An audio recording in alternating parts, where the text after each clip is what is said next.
بلاش واوعى تنزل اي موديل موجود على التليجرام الا لما تاخد بالك كويس قوي.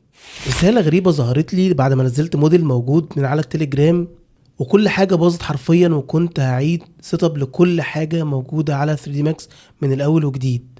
تابع معايا الفيديو ده للاخر عشان اعرفك ازاي اكتشفت المشكلة وازاي حلتها.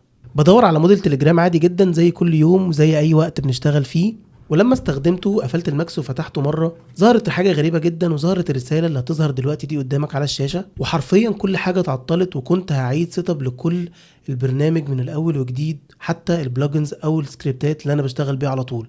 تخيل كميه الوقت المهدور واللي هيضيع بسبب حاجه زي كده. للاسف كتير مننا بينزل موديلز من على التليجرام، والفايلات اللي بتكون موجوده جوه التليجرام دي انت متعرفش مصدرها ايه، وبتكون فيها ملفات خبيثه. ولو انت تفرق معاك النصايح دي انزل دلوقتي اعمل لايك على الفيديو ده واعمل ريبوست وشارك اصدقائك، ويلا بينا نشوف هنحل المشكله دي ازاي، ونتاكد ان مفيش اي فيروس او اي ملف خبيث موجود على جهازك. اقفل الماكس ويلا بينا نروح على المسار ده، هسيبهولك في الكومنتات، ولو مش في الكومنتات ابعت لي رساله وانا هبعتهولك بنفسي. بعد كده هتعمل اظهار للملفات المخفيه جوه السيستم بتاعك، وهتلاحظ الكارثه اللي موجوده في الجهاز بتاعك ان في فايلين اتنين دول باسماء غريبه جدا موجودين جوه السيستم عندك في السي، والملفات دي مختفيه مش ظاهره، وهتلاقي هي اللي بتعمل لك المشكله وانت مش عارف تحلها ازاي. بعد ما تمسح الفايلات دي من فايل الاي ان يو، خش جوه الماكس تاني وجرب تفتحه، هتلاقي الموضوع اتحل باذن الله. اهم حاجه ان انت تخلي بالك، وما ينفعش تنزل اي موديل موجود من على التليجرام الا ما تتاكد ان الفايل ده ما فيهوش ملفات خبيثه، ولازم تراجع دايما اخر موديل انت حطيته جوه الفايل بتاعك ايه، عشان لو حصلت اي مشكله